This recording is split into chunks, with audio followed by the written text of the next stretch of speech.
നമസ്കാരമുണ്ട്. ഇന്ന് പരിചയപ്പെടുത്തുന്നത് അയിരൂർ ജംഗ്ഷനിൽ 200 മീറ്റർ മുന്നോട്ട് മാറി ഒരു 10 സെൻറ്റ് മതിൽ കെട്ടിത്തിരിച്ച സ്ക്വയർ പ്ലോട്ടാണ്. ഇതിൽ നമ്മളൊരു പുതിയ കിണർ വെട്ടിയിട്ടുണ്ട്. അതിൽ വെള്ളം ധാരാളമുണ്ട്. അതുപോലെ തന്നെ ഇതിൽ മൊത്തം കാമ്പൗണ്ട് വാൾ കെട്ടിത്തിരിച്ചിട്ടുണ്ട്. 10 സെൻറ്റ് മാത്രമേ ഉള്ളൂ. ഇതിൽ വൃക്ഷങ്ങൾ, തെങ്ങ്, മാവ്, പ്ലാവ്, മറ്റ് മരങ്ങൾ എല്ലാം ഇതിലുണ്ട്. ഇത് വെറും ഒരു 10 സെൻറ്റ് മാത്രമാണ്. അയിരൂർ ജംഗ്ഷനിൽ തന്നെയാണിത് സ്ഥിതി ചെയ്യുന്നത്. അയിരൂരിൻ്റെ പ്രത്യേകത എന്ന് പറയുന്നത് ഇതിൻ്റെ കണക്ടിവിറ്റിയാണ്. വർക്കല നടയറ നിന്ന് നേരെ നമുക്ക് അയിരൂരിലേക്ക് ഒരു 3-4 കിലോമീറ്ററിൽ എത്തിച്ചേരാൻ കഴിയും. അതുപോലെ തന്നെ അയിരൂരിൽ നിന്ന് നമുക്ക് പാരിപ്പള്ളിയിലേക്ക് പെട്ടെന്ന് NH എത്തിച്ചേരാൻ കഴിയും.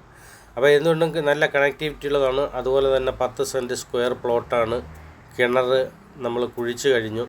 ഈ പ്രോപ്പർട്ടിയിൽ എങ്ങനെ എത്തിച്ചേരാമെന്ന് ചോദിച്ചാൽ അയിരൂർ ജംഗ്ഷനിൽ നിന്ന് വർക്കല റോഡിലേക്ക് ഒരു 50 മീറ്റർ മുന്നോട്ട് വരുമ്പോഴത്തേക്ക് ധനലക്ഷ്മി ഹാർഡ്വെയർസ് ഉണ്ട്.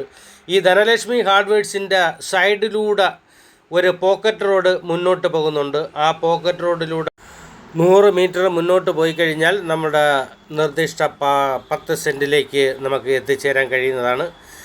ഈ ഏരിയ എന്ന് പറയുന്നത് റെസിഡൻഷ്യൽ ഏരിയയാണ്.